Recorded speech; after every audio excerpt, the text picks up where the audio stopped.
गहलोत सरकार में पूर्व मंत्री राजेंद्र गुड़ा अक्सर अपने बयानों से चर्चा में रहे हैं, लेकिन सबसे ज्यादा राजनीतिक भूचाल उनके उस बयान से आया जो पहली बार उन्होंने 21 जुलाई को दिया था। हालांकि मणिपुर मामले को लेकर के देश में अलग अलग राज्यों में लगातार सरकारें आवाज उठा रही थी। इन सबके बीच में विधानसभा में गुड़ा ने बयान दे दिया था कि हमें अपने गिरेबान में भी झांक करके देख लेना चाहिए। यानी कि इनका सीधा इशारा था कि हमारे स्टेट में जो इस वक्त स्थिति है उसको लेकर भी बात करनी चाहिए महिलाओं की।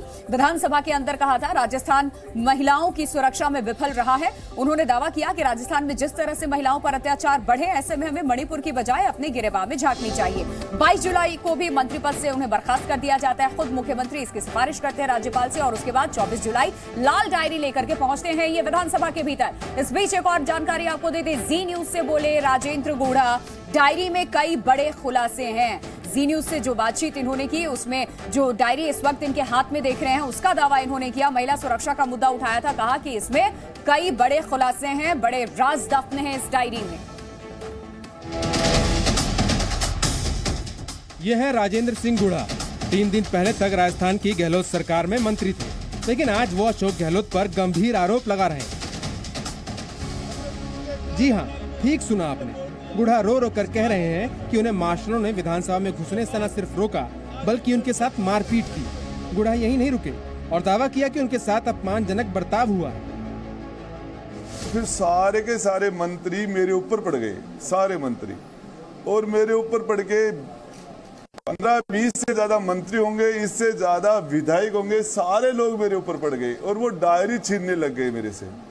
और डायरी छीन के वो मेरे से पूरी जान लगा के 25-50 लोग एक आदमी के ऊपर पड़ेंगे तो फिर उसको क्या पता रहता है। अब हम आपको बताते हैं कि राजस्थान के इस पूर्व मंत्री को ऐसा क्या हुआ कि वो अचानक अपने सीएम अपनी ही सरकार के खिलाफ हो गए। दरअसल 3 दिन पहले अशोक गहलोत ने इन्हें अपनी सरकार से निकाल दिया, बतौर मंत्री बर्खास्त कर दिया। राजेंद्र गुड़ा ने शुक्रवार को राजस्थान विधानसभा में महिलाओं की सुरक्षा का मुद्दा उठाते हुए अपनी ही सरकार पर निशाना साधा था।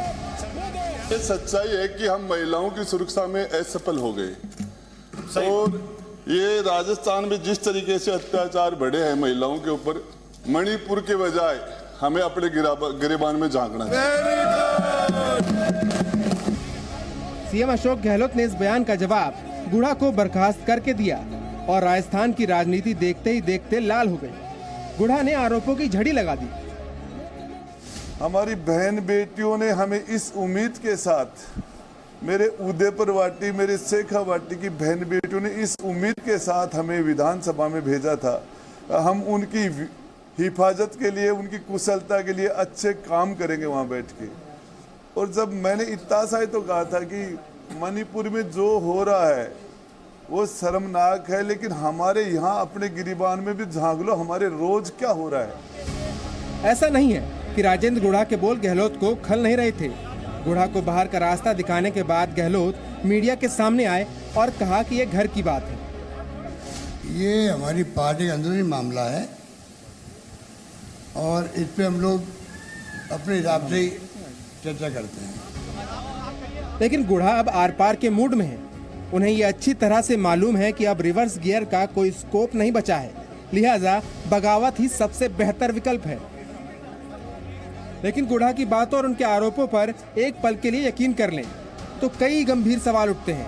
मसलन ये कि गुड़ा की लाल डायरी में आखिर ऐसा क्या था कि उन्हें कुर्सी गंवानी पड़ गई। अब गुड़ा की लाल डायरी का सच क्या है, या फिर वो आरोप जिसमें कहा जा रहा है कि गुड़ा बीजेपी के साथ मिलना चाहते थे। शशि मोहन, जी मीडिया, राजस्थान। जी न्यूज़।